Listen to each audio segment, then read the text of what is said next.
एक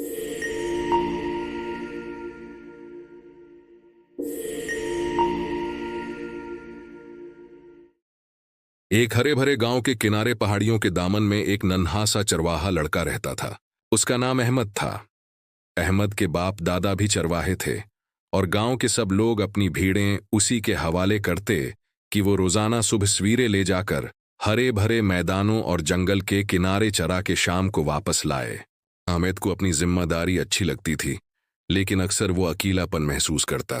परिंदे चहचहाते, हवाएं दरख्तों की शाखों से खेलती रहते और भीड़ें आराम से घास चरने में मसरूफ होते।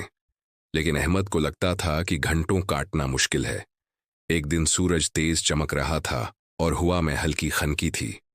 अहमद घास पर लेटा बादलों को देख रहा था। उसे बोरियत ने घेर लिया। अचानक उसके जहन में शरारत का एक ख्याल आया। अगर मैं चिल्लाऊं कि भेड़िया आया है तो गांव वाले सब दौड़ते हुए आ जाएंगे। कितना मजा आएगा उन्हें परेशान करके। ये सोचकर उसने जोर से चीखना शुरू किया, मदद करो, भेड़िया भेड़िया आ गया, कोई बचाओ।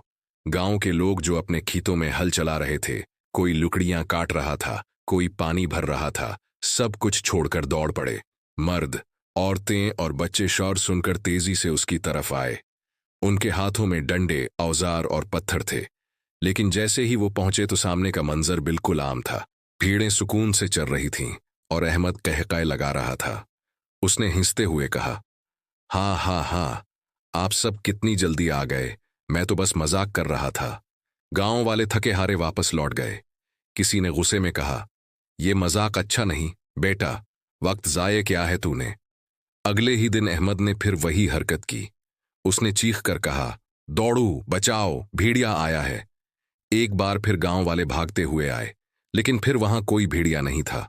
अहमद ने हिंसते हुए कहा, कितनी जल्दी यकीन कर लेते हो आप सब। हा हा हा। अब गांव वाले वाकई नाराज हुए। एक बुजुर्ग ने कहा, अहमद, झूठ बार बार बोलने वाले की बात पर कोई यकीन नहीं करता। आइंदा अगर सच भी कहोगे तो लोग तुम पर शक करेंगे। अहमद ने उन बातों को मजाक समझकर नजरअंदाज कर दिया। चंद दिन गुजरे। एक दोपहर को अचानक जंगल की तरफ से दरख्तों के पीछे एक भयानक भेड़िया निकल आया। उसकी आंखें सरख थीं, दांत खौफनाक थे और उसकी भूख साफ जाहिर हो रही थी। वो आहिस्ता आहिस्ता भीड़ों के करीब आने लगा। अहमद ने यह मंजर देखा तो उसका दिल जोर जोर से धड़कने लगा।